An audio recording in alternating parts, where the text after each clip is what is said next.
Bonjour, moi c'est Oussama Sawaf, membre des Jeunes HCDN, et aujourd'hui je vais vous parler de Wargame et de Wargaming. Alors le Wargame, c'est le jeu qu'on peut trouver dans le commerce, et le Wargaming, c'est la méthodologie qui va être utilisée par les armées et les institutions de l'État comme outil d'aide à la gestion stratégique. Alors le Wargame, ça existe depuis à peu près 200 ans, c'était à l'époque la Prusse qui avait conceptualisé le Kriegspiel, et partant de là, en se disant comment on a pu être défait par les armées napoléoniennes, ils ont commencé à se remettre en question, leurs institutions, leur méthodologie, et essayer de comprendre d'une manière analytique ce qui s'est passé et comment ils pourraient améliorer leur manière de fonctionner. Après ça, on a eu plusieurs, évolutions du jeu de guerre, jusqu'à ce qu'il puisse être utilisé par, les Américains lors de la Seconde Guerre mondiale pendant la phase de campagne dans le Pacifique, et c'est devenu quelque chose de plutôt très institutionnalisé dans les, milieux anglo-saxons. Peu en France malheureusement, mais ça revient depuis 2018, sur le devant de la scène. Donc aujourd'hui, au sein des armées, on a différents bureaux Wargame. Il y a le CEC pour la marine, le CCF pour l'armée de terre et le CICD qui pilote un peu tout ça d'une manière un peu interarmées. Leur objectif à ces bureaux, c'est d'acculturer les armées à l'utilisation du wargame et du wargaming. Sur les 8 dernières années, on a différents jeux qui ont été développés par les différents bureaux de jeux de guerre, et ont tous le même objectif d'acculturer les armées. Chaque jeu a son propre objectif pédagogique en fonction de l'institution, en fonction du corps d'armée. Ces jeux sont déployés, utilisés en interne et on ne peut pas les trouver en externe. Moi, c'est Enzo, déjà HLR également. Je vais vous développer un point qu'on n'a pas encore abordé sur le Wardiel et plus largement ce qu'il englobe, le serious game. Il faut savoir que Wargaming, c'est une sous-catégorie de serious game et l'ensemble des serious games se sont développés à partir des wargames. Donc c'est un peu l'origine, mais il y en a d'autres qui sont arrivés. Mais il y a des serious games qui sont de l'ordre de la diplomatie, de la politique citoyenneté, mais également de l'économie et du business. Donc, parmi ces jeux-là, ils ont tous pour point commun, également les wargames, d'être utilitaires. Et quand je dis utilitaire, c'est plus spécifiquement les règles ludiques, également maîtrise de moyens comme on l'a déjà vu, mais aussi c'est de la réflexion et du team building. Et dans une moindre mesure de l'influence selon le jeu qui est créé. Concrètement, à quoi ça ressemble? Donc, je vous ai dit qu'il y a les officers games de sécurité qu'on connaît déjà, les wargames. Les business games, donc eux qui vont pour centralité, tout ce qui est l'ordre de l'économie, du monde d'entreprise. Je peux penser à Mark Stark, qui est un jeu connu dans le milieu. Il a également plus connu et pourtant pas compris comme étant un sales game, les jeux diplomatique que sont les MUL, Mun, Models of United Nations, très répandus en France et dans le reste du monde, notamment avec le CINUP de Paris. Maintenant qu'on vous a dit à quoi ressemble la théorie du bargain, on va vous expliquer à quoi ça ressemble concrètement. Donc ici, dans ce scénario, on a la map du Moyen-Orient sur le jeu Fitna. Ce jeu, il est intéressant parce qu'il nous permet de comprendre la géopolitique du Moyen-Orient. On a différentes factions. Donc là, du coup, on aura les Iraniens, enfin l'axe chiite, avec ses milices chiites en Irak et au Levant. On a un joueur qui jouera les Turcs et ses affiliés des rebelles syriens dans le nord. Et moi, je vais jouer les Américains, Israéliens et Saoudiens, enfin les alliés arabes sunnites, de mon côté. Il y a différentes conditions de victoire. C'est, pour les chiites, ce serait de contrôler les villes saintes de Karbala, de Najaf. Le côté turc, lui, il devra contrôler sa frontière, donc le nord de la Syrie devra être sécurisé et ne pas y avoir d'éléments kurdes. Et pour moi, l'israélien, ce serait de sécuriser le sud Liban, donc également contre les milices du Hezbollah. Donc toi, en tant que joueur turc, ton objectif est de prendre tout le nord de la Syrie, de contrôler ta frontière. Donc tout ce qui va être kurde, ça ne te plaît pas. Par contre, tu as les factions rebelles syriennes qui sont dans ton camp. Donc tu peux utiliser ces pions-là. Toi, le côté axe chiite, il faut que tu sécurises ta frontière, que tu puisses prendre les villes saintes chiites. Tu vois, donc on a Karbala, on a Najaf, tu vois, ils sont en couleur vert. Et en même temps, tu peux contrôler de ce côté, sur la côte libanaise, les forces du Hezbollah. Tu vois.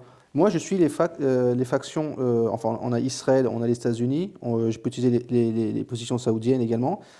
Pour moi, il faut que je puisse renforcer l'axe arabe, sunnite. Donc parfois, en fonction de terre d'opération, je serai avec les Turcs, parfois je serai contre les Turcs. Alors moi, ce que je vais faire, Ouais. je vais ordonner à mes troupes du Hezbollah Ouais. d'interdire toute retraite Il n'y aura il y aura pas d'autre possible. Ah oui, Et ce, pour ralentir l'avancée des troupes israéliennes, ok. afin que j'ai plus de temps pour me concentrer sur l'Irak. Ok, pas mal. Toi, le Turc, tu penses faire quoi du coup? Je pensais faire un appui donc aérien rapproché afin de pouvoir commencer à éliminer des zones ici, Hmm, justement afin de gagner littéralement au niveau de la frontière. ok, ça se tient. Moi, en tant qu'américano-israélien, ce que je vais faire, c'est déjà ma priorité à moi, ce serait d'aller sécuriser le sud Liban. Ça va pas être facile parce qu'on a des miliciens qui peuvent pas faire marche arrière, du coup il va y avoir forcément du combat. Ok, donc tu fais quoi? J'interdis le recul à Marjaune. Ok. Marjaune. Pour quelle troupe, celle-ci? Ouais, pour celle-ci, hop, Ok, les troupes du Hezbollah. Elles d'accord. n'auront plus l'option de la retraite. Jette le dé, s'il te plaît. Sûr. Alors, pour le coup, ça marche. Moi, ce que je vais faire, c'est que je vais quand même tenter le passage par Quneitra et remonter sur Magellan. Ce qu'il va falloir ici, on va devoir calculer mes Ouais, points tu concentres tes d'attaque. troupes avant d'attaquer. Ouais, mes points d'attaque contre tes points de défense. Donc là, Retrancher. là, ce qui va se faire, j'ai deux divisions. Donc j'ai une division, j'ai une brigade. Je vais calculer leur nombre d'attaques. Donc il y en a 10 et 4, on est à 14. Les miliciens du Hezbollah, leur défense est de 2, ils ne font pas le poids. Je vais jeter le dé et je vais calculer en fonction de mes points d'attaque et tes points de défense à quelle mesure je peux prendre ta position. Ouais. Donc elle sera plus dure à prendre puisqu'ils ne peuvent plus battre en retraite. Pour Donc- autant, ça sera pas si compliqué que ça. Alors si on jette les dés, c'est assez plié, littéralement, je t'écrase. Donc vu qu'ils ne peuvent pas retourner, elles se font éliminer Tout à fait. et je Les prends ta avantages du position. fanatisme. Je suis rentré dans le sud Liban. Ta position, elle part. Hop, à ton tour, Turc, qu'est-ce que tu veux faire? Alors moi, comme je disais, je voulais alors faire un appui aérien rapproché Mhm. afin de pouvoir justement renforcer mes offensives au niveau de la frontière. D'accord.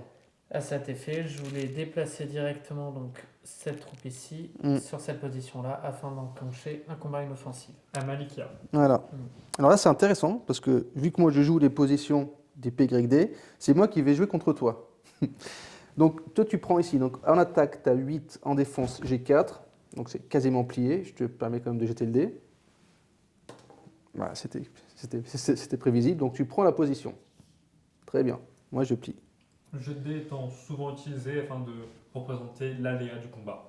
C'est ça, c'est qu'il y a beaucoup de facteurs d'incertitude et ça représente cette incertitude.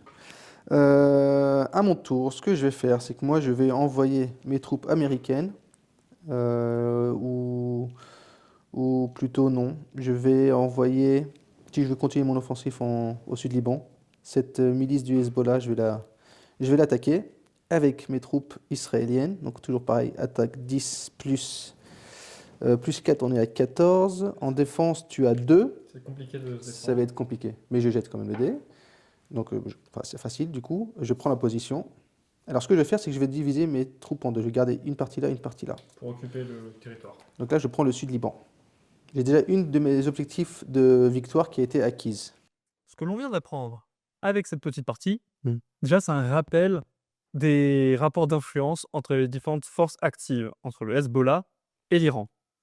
Après, spécifiquement avec ce tour, avec l'assaut de Bagdad, on a appris que les rapports de force entre attaquants et défenseurs doivent être énormément en avantage en faveur des attaquants, sinon l'assaut est généralement voué à l'échec. Il faut plus de 3 fois le nombre de soldats qui attaquent pour espérer faire des dégâts sans avoir trop de pertes. L'attrition, c'est le plus violent pour l'attaque.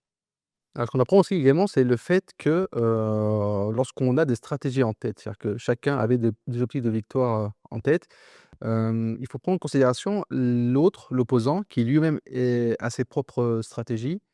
Et ce qui est intéressant, c'est qu'on peut étudier des scénarios. C'est-à-dire qu'on a une idée, on tente quelque chose et on voit ce que ça donne. C'est tout l'intérêt du wargaming, c'est de pouvoir poser des questions, pas forcément d'y répondre, mais de se dire, voilà, on a créé une tension et on essaie de voir jusqu'où ça peut nous emmener. Après, là, ce qu'il faut prendre en compte, c'est que Fitna a été conçu en 2014, 2012. Le monde a bien changé au Moyen-Orient depuis, comme vous le savez. Ce qu'on aimerait savoir aussi, c'est est-ce que ça permet de prédire des guerres à venir? Non, car ce n'est pas le rôle des wargames.